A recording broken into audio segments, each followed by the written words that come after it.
Ouais, le PSG confirme sa forme. 3-0 face à Brest. Les champions d'Europe ont encore frappé.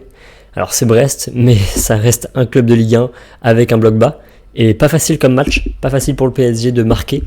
Et pas facile d'avoir des bonnes occasions. Mais voilà, il y a des choses à dire sur les joueurs du PSG, notamment quelques-uns dont j'ai envie de reparler. Parce que ouais, ils s'améliorent. Ça s'améliore vraiment. Étonnant de dire ça pour une équipe qui est championne d'Europe et dont ses joueurs sont formidables. Hein. Mais ouais, il y a des joueurs dont il faut reparler. Et avant de débriefer ce match, n'hésitez pas à liker, à vous abonner. Vraiment, ça me donne énormément de force.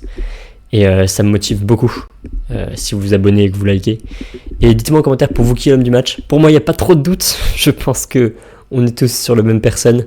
Le latéral droit marocain, peut-être un des meilleurs joueurs du PSG la saison passée. Pour moi, je le mets même au-dessus de Dembélé dans la saison 2024-2025 parce qu'il a été régulier du début à la fin. C'est ça qui est fou avec Hakimi. C'est que le gars, au début du PSG, là, 2024, l'équipe était plutôt bonne en Champions League et tout, sauf que ça marquait pas. Ils n'arrivaient pas à marquer. Sauf qu'il y avait un gars qui répondissait quand même à chaque match, même quand le PSG était moins bon, c'était Hakimi. Hakimi, du début à la fin des matchs de prépa, au match contre Chelsea, finale de Coupe du Monde des clubs, le gars était là. Vraiment, le gars était surprenant pendant toute la saison. Et aujourd'hui, et même depuis le début de la saison, en vrai, depuis le début de la saison, il est plutôt bon. Il est moins bon que la saison passée, quand même, faut le dire. Mais il y en a un autre qui prend la lumière à côté, de l'autre côté, c'est le Nuno Mendes. Mais il est moins bon, mais là, aujourd'hui, il nous a encore fait un match de patron. Encore fait un match de... Ouais, de ouf. De capitaine, quoi. De capitaine. Bon, quand Marquinhos est rentré, il a cédé le brassard. Mais c'est très fort, Hakimi. C'est très, très fort. Aujourd'hui, on l'a pas trop vu dans un rôle défensif. On l'a vu surtout ailier droit numéro 10, numéro 9. Mais il y a quand même des trucs à rappeler. Il y a beaucoup de gens qui disent ouais, Hakimi, bon en attaque, marque beaucoup de buts, etc. Ok, mais c'est pas un vrai latéral droit, c'est un piston, je sais pas quoi. Non. Hakimi, je vous le dis, Hakimi a aussi il est aussi bon en défense. Hakimi, c'est un vrai défenseur. Le gars sait revenir faire des courses défensives de 40 mètres pour aller chercher un joueur qui a le ballon. Je vous promets, même dans ce match aujourd'hui, on a vu Hakimi revenir en défense sur des contre-attaques. Parce que, évidemment, quand tu joues à la balle, la plupart du temps, quand tu as des contre-attaques, quand tu as des attaques adverses, c'est des contre-attaques. Donc, ça veut dire que le gars qui est à l'autre bout du terrain, donc ton Hakimi là, qui jouait ailier droit, il doit revenir pour faire sa course défensive et de redevenir latéral droit. Et bah, complètement, c'est ce qu'il fait. Et on a plutôt l'image d'un piston, un gars qui monte beaucoup, comme Frimpong, comme Grimaldo à Leverkusen les saisons passées là. Bah, honnêtement, Hakimi, c'est pas ça. Hakimi, le gars, c'est même pas un mec qui court sur le long de sa ligne de touche.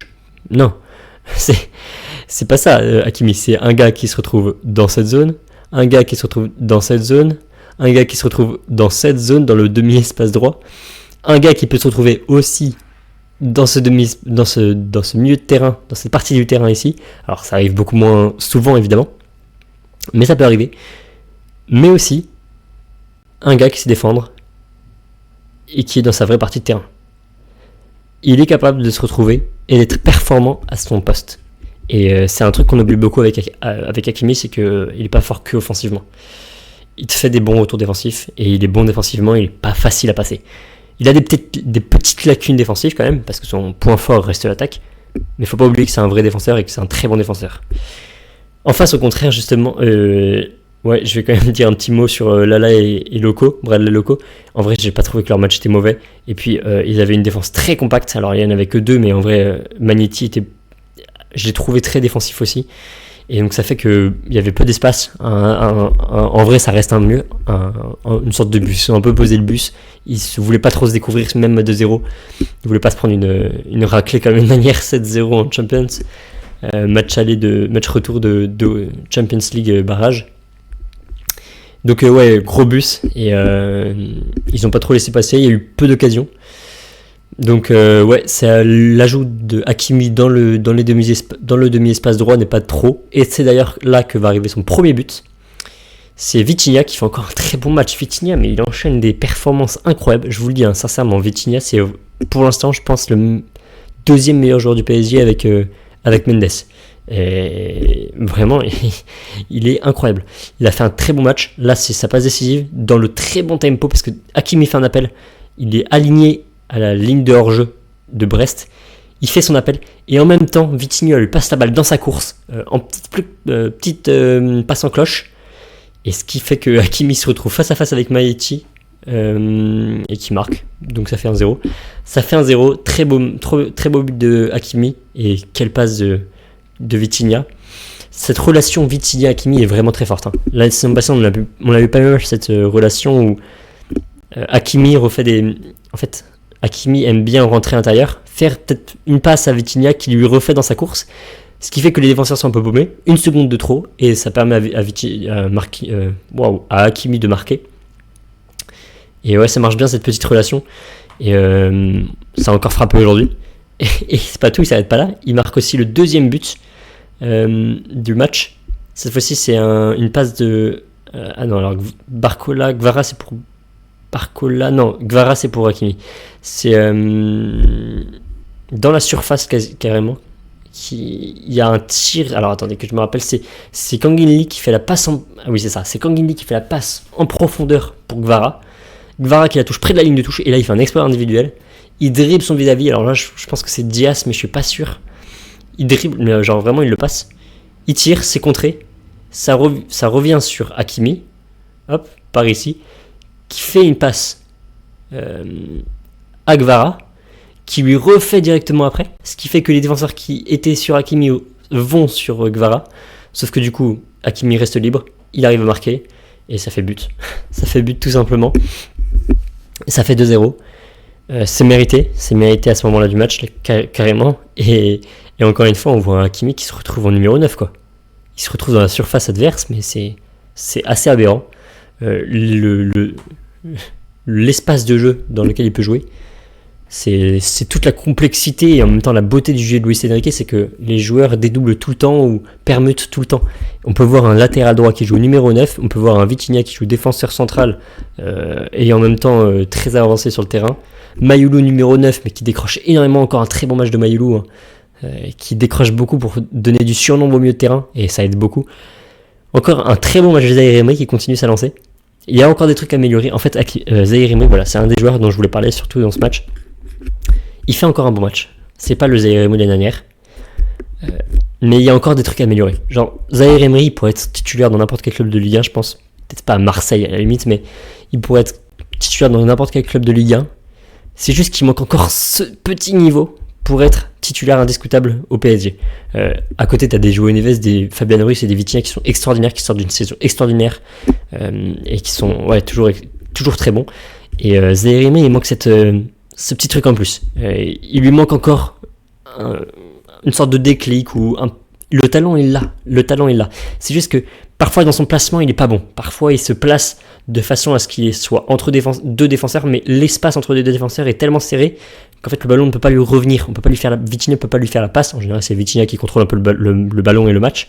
Et Vitinha il peut pas distribuer à Zaïre Emery parce qu'il est entre deux défenseurs et l'écart est très serré. Donc parfois il se place assez mal sur le terrain. Mais c'est lui qui apporte la troisième passe décisive, et là le tempo était nickel. C'était en toute fin de match, dernière action du match. Une très longue passe dans la course de Doué, mais vraiment très belle, parfaitement sur le tempo, parce que Doué est à la limite du hors-jeu encore une fois, à 3 cm. Donc une seconde plus tard, il avait pris l'avance sur la défense et il aurait été hors-jeu.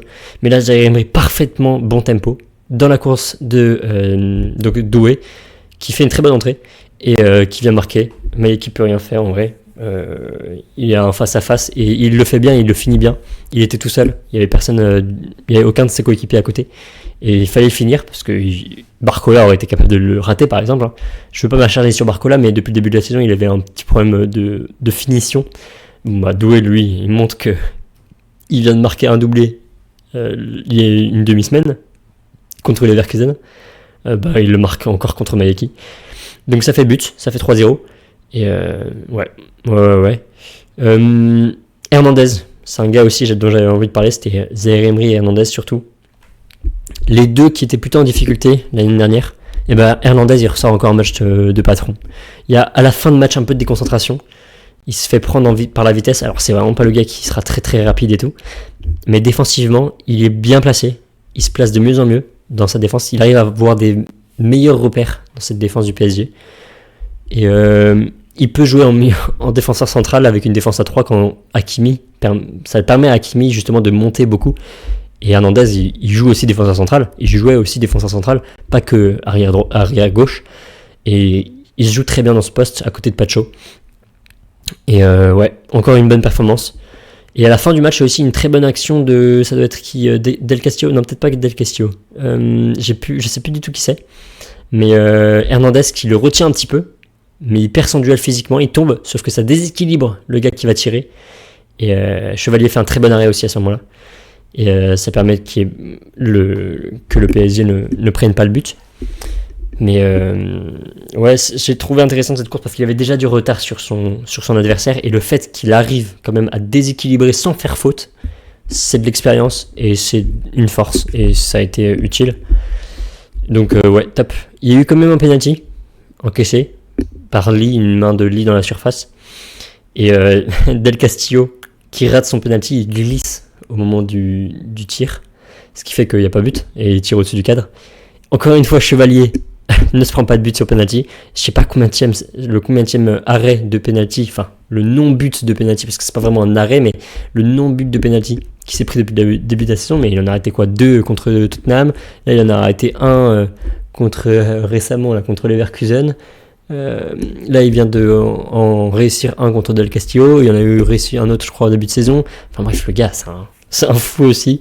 C'est aussi un spécialiste des penalty comme son prédécesseur Donnarumma. En tout cas, très bon match du PSG. Dans les XG, j'ai trouvé plutôt, je crois que c'est assez équilibré. 1,93 à 1,64. Largement la grosse possession du PSG, mais ça on le savait bien. Mais 1,93 c'est 1,64 c'est grâce au penalty surtout. Et il se procure quand même des bonnes occasions dans les 15e à la 30e minute avec un bon Chotard, j'ai trouvé. Chotard était plutôt bon. Et à York, dans le jeu de déviation et de contrôle de ballon physiquement, il s'imposait. Donc pareil, Chotard à York, ça a été plutôt bon, j'ai trouvé. Et ça a permis d'avoir des bonnes actions entre la 15e et la 30e minute du côté de Brest. Donc voilà, ça reste quand même 18 tirs, 8 cadrés contre 8 et 2. Donc c'est une énorme domination du PSG qui reprend la tête du championnat en attendant le match de Marseille à 21h contre Lens. Ça va pas être facile contre Lens parce que Lens est 5e du championnat. Donc à voir comment ça va se dérouler. Peut-être qu'ils reprendront la tête là ce soir du championnat. C'est pas sûr. Mais encore une fois, Mayoulou très bon. Vitinha très bon. Hakimi très bon. Zaïre Emery sur la continuité, pareil que Hernandez. Chevalier qui fait un très bon arrêt. Non, c'est une belle équipe. Et puis l'entrée de Doué fait du bien. L'entrée de Dembélé fait du bien. Dembélé, je suis pas sûr qu'il retrouvera cette finition qu'il avait l'année dernière. Mais en termes de avantage qu'il soit sur le terrain, c'est-à-dire organiser le jeu offensif un peu plus élevé que Vitinha, parce qu'il décroche beaucoup Dembélé, il décroche beaucoup, ça lui permet d'avoir un contrôle sur le jeu offensif, et honnêtement il est très très bon. Il livre une très belle passe à Doué dans le demi-espace droit, ça n'ira pas au bout, mais ouais, encore un très bon match, une bonne entrée de Dembélé, et Doué pareil, il marque un but, il fait un poteau, il fait un autre tir aussi dans le match, qui est justement sur la passe décisive sur la passe de Dembélé. Il fait un tir, mais ça va pas, Maïki réussit à le dévier. Donc voilà, c'est tout ce que j'allais dire pour ce match-là. Content de revoir Marquinhos sur le terrain, ça faisait longtemps. Et voilà, on va regarder en accéléré le match de United Brentford. En attendant, n'hésitez pas à liker, à vous abonner, vraiment ça me donne de la force. Portez-vous bien, ciao.